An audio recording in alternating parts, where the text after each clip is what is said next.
भाग 2 नवम से षोडश अध्याय। शंकर विजय विलास दिग्दर्शन। चिद्दिलास मुनि कृत श्री शंकराचार्य जीवन चरित्र का कथासार गुरु गोविंद पाद ने भगवान सदाशिव के द्वारा प्रदत्त और उन्हें गुरु परंपरा से प्राप्त उपास्य चंद्रमौलीश्वर लिंग एवं रत्न गर्भ गणेश विग्रह अपने शिष्य शंकराचार्य को प्रदान किए। शिवावतार जगत गुरु श्री शंकराचार्य जी के जीवन चरित्र पर श्री चिद्दिलास मुनि द्वारा विरचित शंकर विजय विलास का राष्ट्रभाषा हिंदी में दिग्दर्शन पर आधारित इस श्रृंखला की दूसरी कड़ी में अध्याय से 9 से 16 तक प्रस्तुत है। शीघ्र ही शंकर उन श्रेष्ठ सन्यासी के समीप पहुंचे और उन्हें 3 प्रदक्षिणाओं के साथ प्रणाम किया। गुरु गोविंद पाद ने समीप आए बटुक से उनका परिचय पूछा तो प्रत्युत्तर में अपने संपूर्ण जीवन को संक्षेपतः सुनाकर शंकर ने निवेदन किया, हे शिव स्वरूप गुरुदेव, मुझे अपने कृपा कटाक्ष द्वारा कृतार्थ करके सन्यास दीक्षा दीजिए।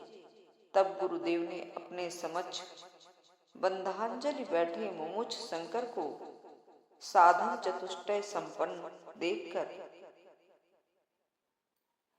क्रमयास का अधिकारी जाना और उन्हें महावाक्योपदेश पूर्वक चतुर्थाश्रम की सविधि दीक्षा दी।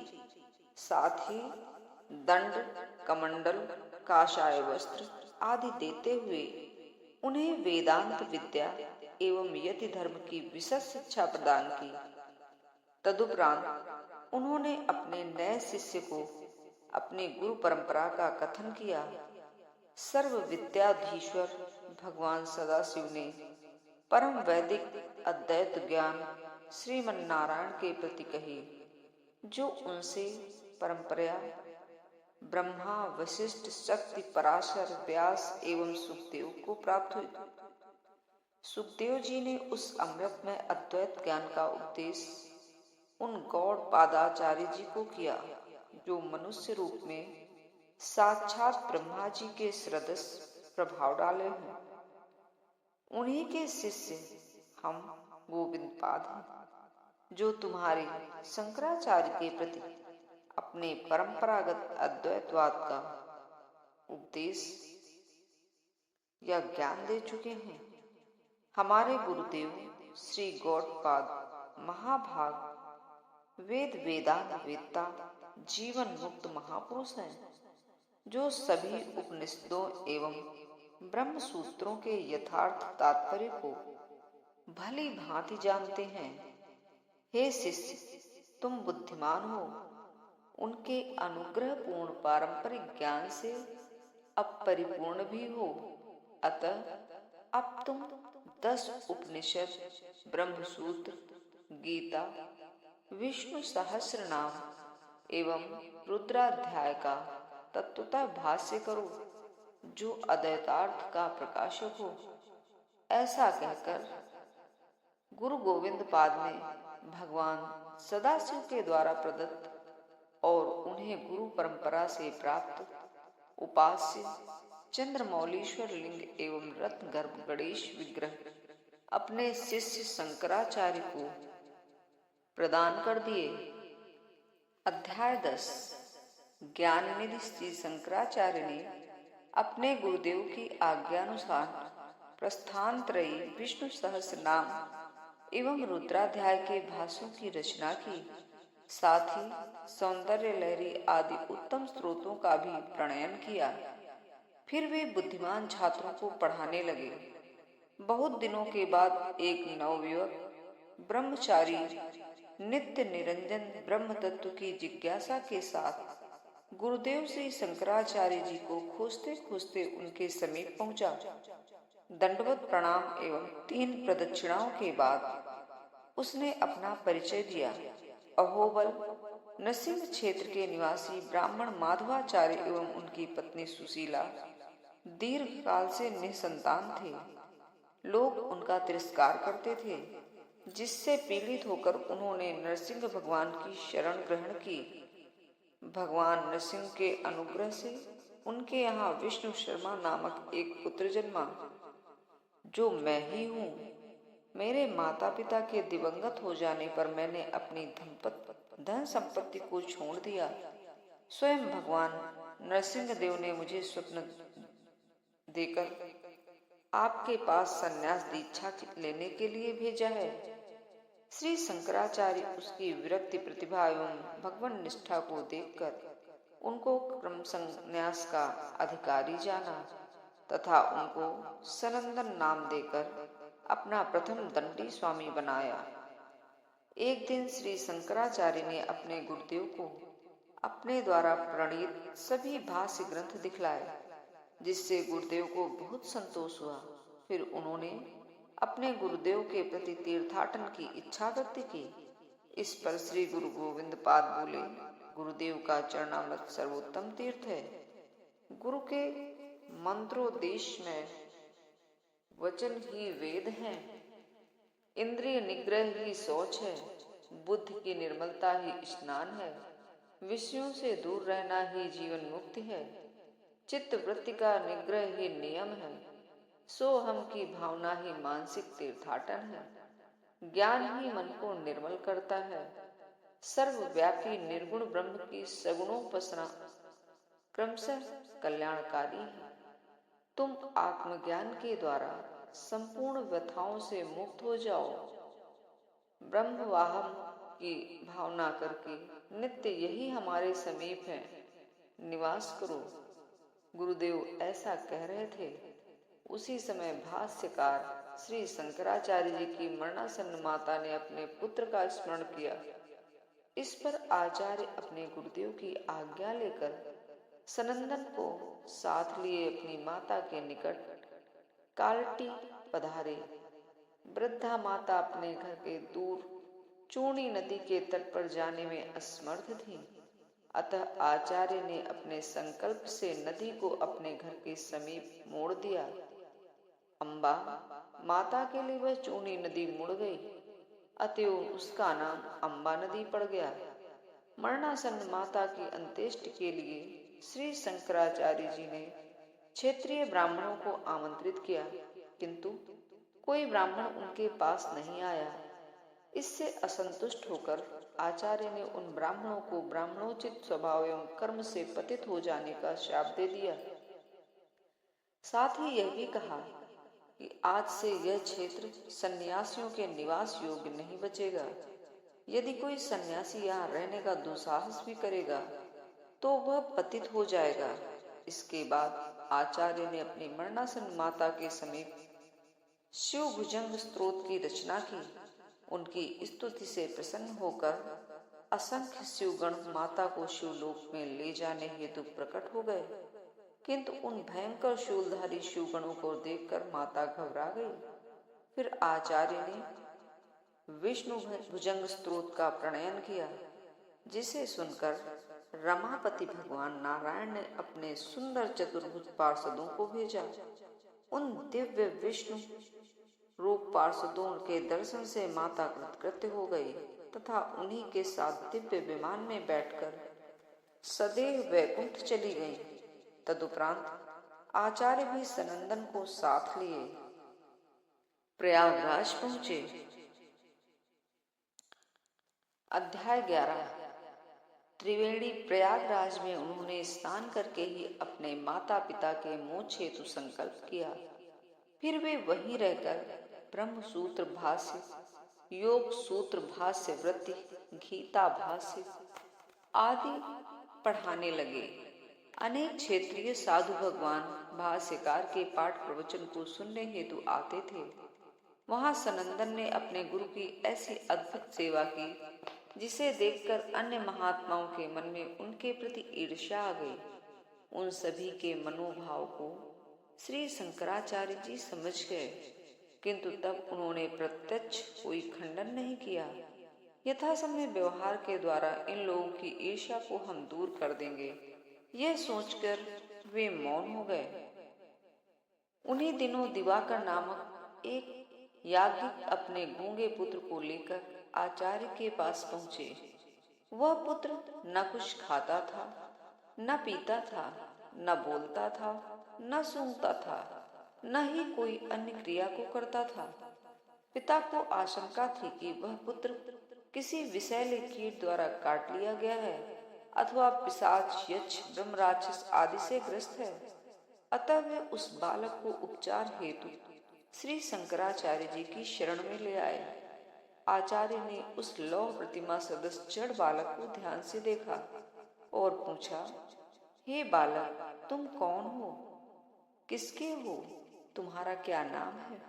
कहाँ से आए हो? मेरी प्रसन्नता के लिए मुझे बताओ। तत्काल उस बालक ने 12 आत्मज्ञान प्रकाशक श्लोकों के रूप में उत्तर दिया। मैं मनुष्य, देव, यक्ष, ब्राह्मण, क्षत्रिय, वैश्य, शूद्र, ब्रह्मचारी, गृहस्थ, वानप्रस्थ, सन्यासी आदि नहीं, मैं तो आत्मज्ञान स्वरूप हूँ। इस उत्तर से आचार्य संतुष्ट हो गए। उन्हें उस बालक की ब्रह्मांडमयी स्थिति का अनुभव हो गया। उन्होंने दिवाकर ब्राह्मण से कहा, इस ब्रह्मज्ञानी बालक को हमें आप प्रदान कर दीजिए। हमारे आशीर्वाद से आपको एक अन्य पुत्र हो जाएगा। फिर उन्होंने उस तत्वज्ञानी बालक को क्रम संन्यास देकर उसका नाम हस्तामलक रखा, क्योंकि उसको तत्व ज्ञान ऐसे ही सुलभ था मानो उसके हस्त आंख में आमलक आंवला रखा हो। इसके बाद आचार्य ने अपने दोनों शिष्यों के साथ अक्षय वट की प्रदक्षिणा की और त्रिवेणी में स्नान किया। फिर वे सर्वदेवमय गया क्षेत्र को चले गए। वहां उन्होंने विष्णुपद के दर्शन किए। फिर वहां से उन्होंने वाराणसी के लिए प्रस्थान किया। अध्याय 12। शीघ्र ही श्री शंकराचार्य जी अपने शिष्यों के साथ वाराणसी पधारे। वहां उन्होंने मणिकर्णिका तीर्थ में निवास किया, जहां प्रतिदिन स्नान करके वे विश्वनाथ जी के पूजन हेतु जाते थे। 3 काल गंगा स्नान करके वे काशी के सभी दिव्य लिंगों के क्रमिक दर्शन करते रहे। अनेक सद्रहस्त लोग उन यतिराज के दर्शन हेतु आने लगे। वे सब जो कुछ भेंट सामग्री लाते, आचार्य उसको भगवान चंद्रमौलीश्वर एवं रत्नगर्भ के प्रति समर्पित करवा देते थे। बहुधा काशी के गंगा घाटों पर घूमते हुए आचार्य को ज्ञान वृद्ध मुनियों के दर्शन होते थे। उन गुरुजनों को वे अपने भाष्य ग्रंथ दिखलाते थे, जिससे प्रमुदित होकर वे लोग श्री शंकराचार्य जी को माला, वस्त्र, वलकल, कुंडल आदि भेंट करके सम्मानित करते थे। उनकी कीर्ति को सुनकर एक बार स्वयं काशीराज भी अपने परिकर के साथ श्री शंकराचार्य जी के प्रति छत्र, चंवर, पालकी, कंगन, युगल, मणिमुकुट आदि राजोपचारों को समर्पित करने हेतु पधारे। आचार्य ने उन सभी पदार्थों में से केवल काशी नरेश की भक्ति को ही स्वीकार किया। इस प्रकार दीर्घ काल तक विश्व गुरु शिव जी का हृदय में ध्यान करते हुए श्री शंकराचार्य जी ने अत्यंत सुखपूर्वक काशी में निवास किया। एक दिन सनंदन ने भगवान आचार्य से तीर्थ यात्रा हेतु आज्ञा मांगी। आज्ञा पाकर जब सनंदन गंगा पार चले गए, तब शिष्यों के साथ खड़े श्री शंकराचार्य जी ने उन्हें पीछे से बुलाया।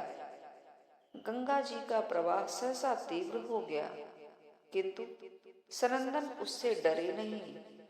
मुझे यथाशीघ्र गुरुदेव के समीप पहुंचना चाहिए, चाहे मैं गंगा में डूबकर मर ही जाऊं। जिनका कृपा कटाक्ष शिष्य को संसार सागर से पार उतार देता है, क्या वे मुझे इस गंगा से पार नहीं करवाएंगे? यह सोचकर सनंदन प्रसन्नता के साथ गंगा जी में उतर गए। किंतु आचार्य की कृपा से गंगा प्रवाह में जहां जहां सनंदन के पाद चरण पड़े, वहां वहां पद्म कमल पुष्प प्रकट हो गए। वे सहज ही गंगा जी को पार करके गुरुदेव के निकट आ गए और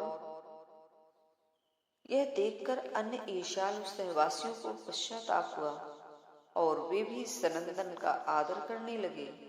गुरुदेव आचार्य ने प्रेम पूर्वक अपने शिष्य का आलिंगन किया और उसको एक अपर नाम दिया, पद्यपाद। एक दिन अनेक विद्वानों ने मध्य श्री शंकराचार्य जी ने विश्वनाथ जी का अर्चन किया।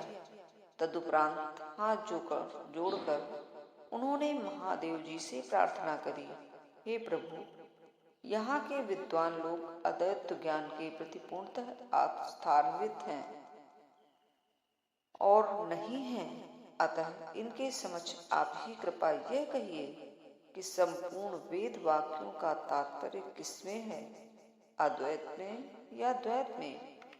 यह सुनकर तत्काल भगवान गौरी शंकर ने अपने ज्योतिर्लिंग से आविर्भूत हुए और दोनों भुजाओं को ऊपर उठाकर 3 बार बोले, अद्वैत ज्ञान ही संपूर्ण लोगों को पवित्र करने वाला है, द्वैत नहीं। यह देखकर काशी के भेदवादियों ने भी अपने पक्ष को छोड़ दिया और वे अद्वैत ज्ञान में आस्थान्वित हो गए। अध्याय 13। श्री शंकराचार्य जी के काशी प्रवास के समय विश्वनाथ नामक एक याज्ञिक ब्राह्मण था। कलानाथ नामक पुत्र आचार्य की ख्याति को सुनकर तोटक छंद में उपनिषद 8 श्लोकों के माध्यम से उनकी स्तुति तोटकाष्टकम को गाता हुआ उनकी सेवा में पहुंचा। अपने समीप प्रणिपात कर रहे उस भक्त की इच्छा का सम्मान करते हुए आचार्य ने उसको अपना अंतेवासी बना लिया। वह उनके वस्त्रों एवं कमंडल आदि को धोता, उनके स्नान आदि की व्यवस्था करता, भगवान चंद्रमौलीश्वर की अर्चना हेतु पुष्प बेलपत्र आदि ले आता। अपनी सेवा शुश्रूषा से उसने अपने आचार्य चरण को प्रसन्न कर लिया। साथ ही अन्य गुरु भाइयों में भी उसका सख्य भाव हो गया। उस ब्राह्मण नवयुवक ने दीर्घ काल तक आचार्योप सेवा के पश्चात संन्यास दीक्षा हेतु प्रार्थना की, जिससे प्रसन्न होकर भगवान भाष्यकार ने उसको प्रेम पूर्वक आलिंगन दिया। फिर उसकी विधिवत संन्यास दीक्षा संपन्न हुई। तदुपरांत आचार्य बोले, चूंकि तुम हमारे समक्ष तोटक छंद का गायन करते हुए आए थे, अतः अब से तुम्हारा नाम तोटकाचार्य होगा। तदुपरांत बहुत दिनों तक श्री शंकराचार्य जी ने अपने तीनों शिष्यों को पाणिनीय व्याकरण, वेदांत एवं साख्य सूत्रों का अध्ययन करवाया। एक बार जब वहां भाष्य ग्रंथों की कक्षा चल रही थी, तब काशीराज आदि अन्य भक्तों की उपस्थिति में सत्यवती नंदन भगवान वेद व्यास छद्मवेश में गंगा स्नान करने हेतु मणिकर्णिका घाट पर पधारे। आचार्य के रहस्यपूर्ण वेदांत प्रवचन को सुनकर वे बहुत प्रसन्न हुए और प्रवचन समाप्ति पर उन्होंने शिष्यों से आचार्य का परिचय पूछा। फिर पद्यपाद ने भगवत पाद भाष्यकार का परिचय प्राप्त करके उन्होंने वेदांत विषय एक शंका के समाधान हेतु आचार्य से अनुरोध किया। तदुपरांत ब्रह्मसूत्र पर महर्षि व्यास जी एवं श्री शंकराचार्य जी की विशद चर्चा हुई। व्यास जी ने अभिनय पूर्वक आचार्य को धिक्कारते हुए कहा कि तुम शास्त्रों का कोई ज्ञान नहीं रखते हो। यह सुनकर पद्मपाद आदि सभी शिष्य कुपित हो गए, किंतु भाष्यकार ने शांत भाव से उत्तर दिया, भले ही साहसी ब्राह्मण शास्त्र विरुद्ध तर्कों को रखते हुए हमारे सिद्धांत को काटे, क्या इससे हमारे चिंतन में हानि होगी? नहीं। इस बात को सुनते ही व्यास जी अपने मूल दिव्य रूप में प्रकट हो गए। आचार्य ने सूत्रकार भगवान वेद व्यास जी की 3 प्रदक्षिणाएं करके उन्हें प्रणाम किया। मैं आपके भाष्य को देखने के लिए ही यहाँ आया हूँ। आप मुझे मेरे ब्रह्म सूत्रों पर आपके द्वारा लिखित भाष्य ग्रंथ दिखलाइए। अध्याय 14।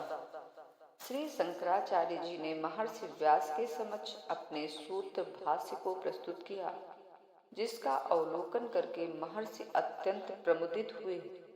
उन्होंने आशीर्वाद दिया कि चिरकाल तक ये भाष्य संपूर्ण लोकों में प्रचारित होवे।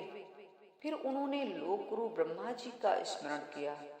ब्रह्मा जी तत्क्षण वहां प्रकट हो गए। भाष्यकार सहित वहां उपस्थित सभी लोगों ने उन्हें दंडवत प्रणाम किया।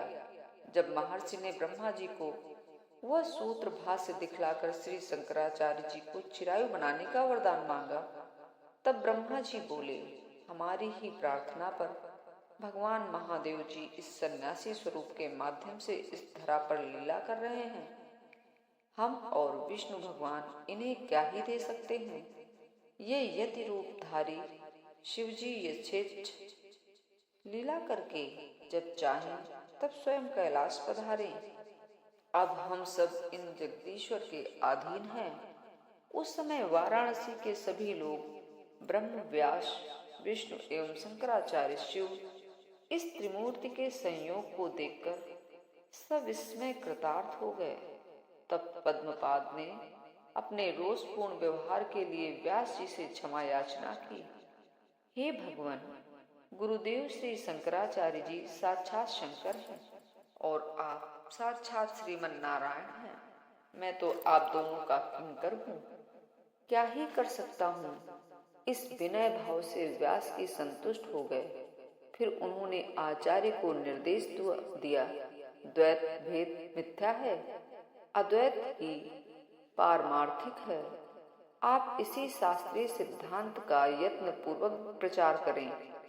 ऐसा आशीर्वाद देकर ब्रह्मा जी एवं व्यास जी अंतर्ध्यान हो गए। श्री शंकराचार्य जी ने भी अपने उस काशी प्रवास के मध्य अपने तीनों शिष्यों के प्रति भाष्य अध्यापन को पूर्वक जारी रखा। अध्याय 15। श्री शंकराचार्य जी अपने शिष्यों के साथ सुखपूर्वक काशी पर रह रहे थे। एक दिन शिव जी के नाम पर पाखंड करने वाले अनेक अद्वैत द्रोहियों की टोली वहां विवाद करने हेतु आई।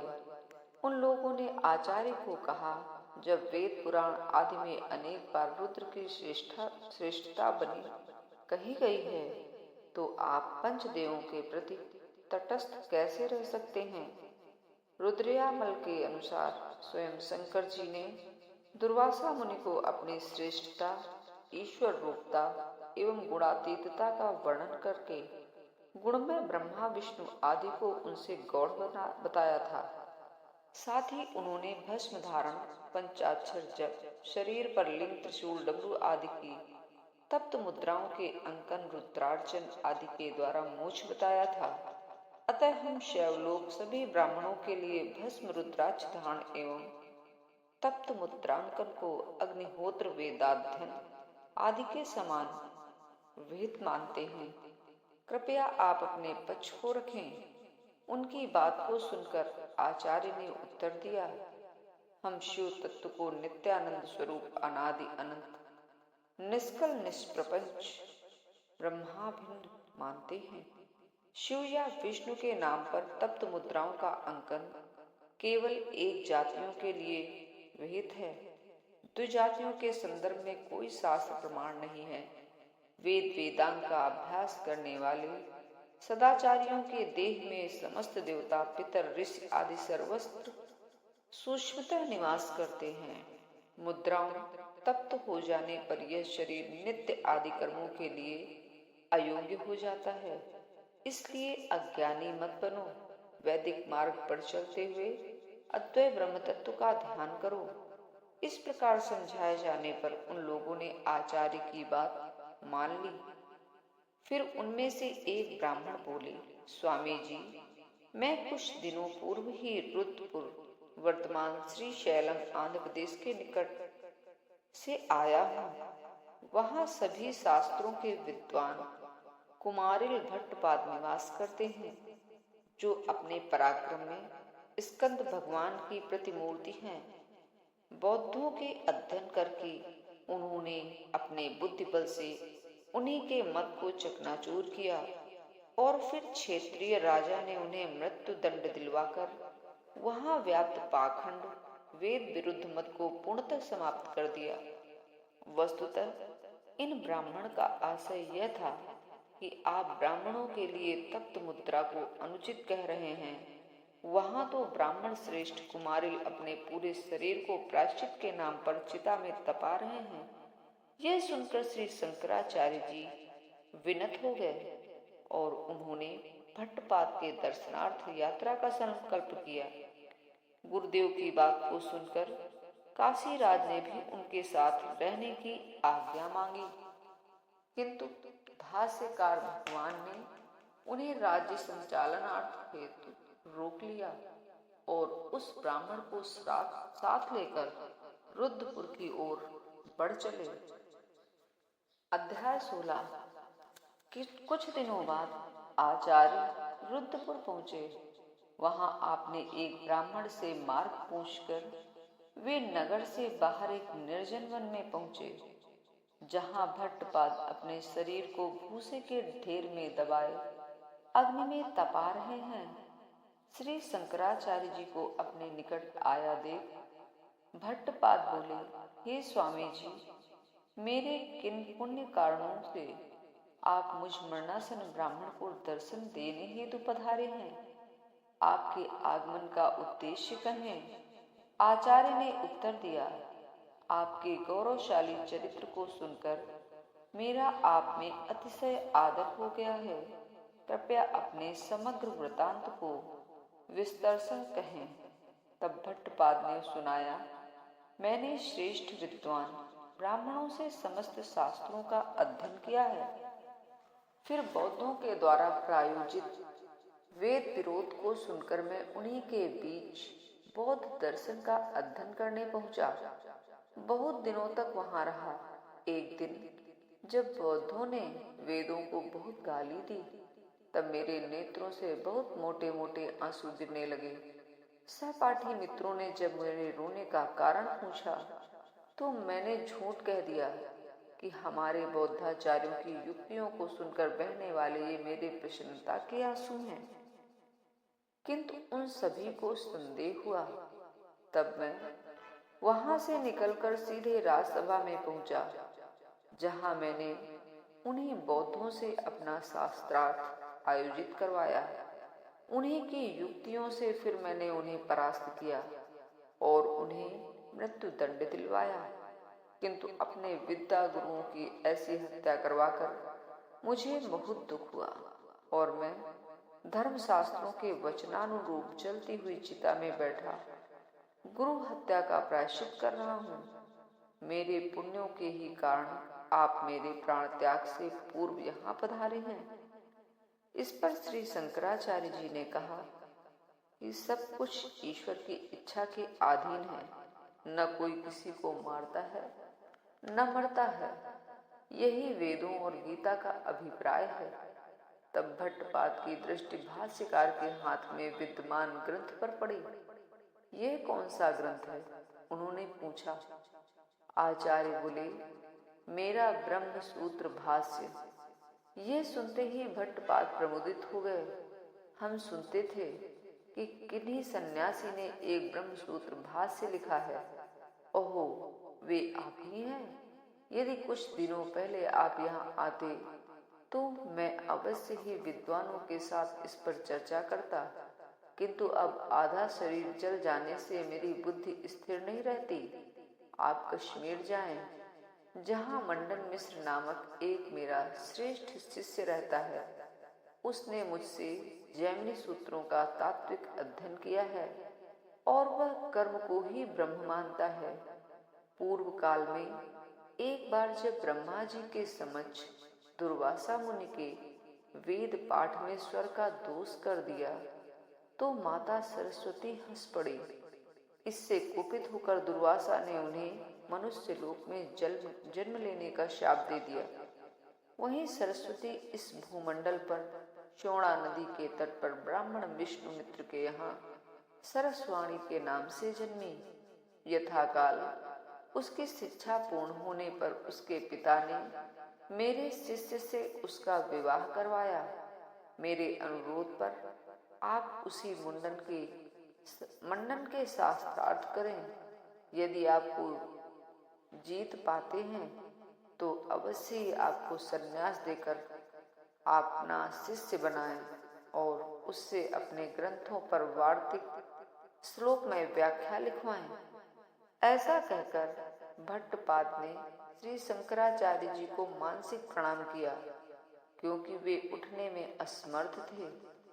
भाष्यकार भी उन्हें अपने अंतिम क्षणों के साथ अकेला छोड़कर रुद्रपुर के राजा भद्रसेन के यहाँ पहुंचे और अद्वैत ज्ञान का उपदेश करके उनकी प्रजा में अद्वैत प्रचार के मार्ग को प्रशस्त किया।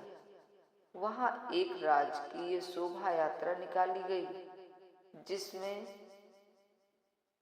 नागरिकों ने कीर्तन, भजन एवं छत्र आदि राजोपचार के साथ आचार्य चरण का सम्मान किया। तदुपरांत भाष्यकार ने कश्मीर की ओर प्रस्थान किया। धन्यवाद।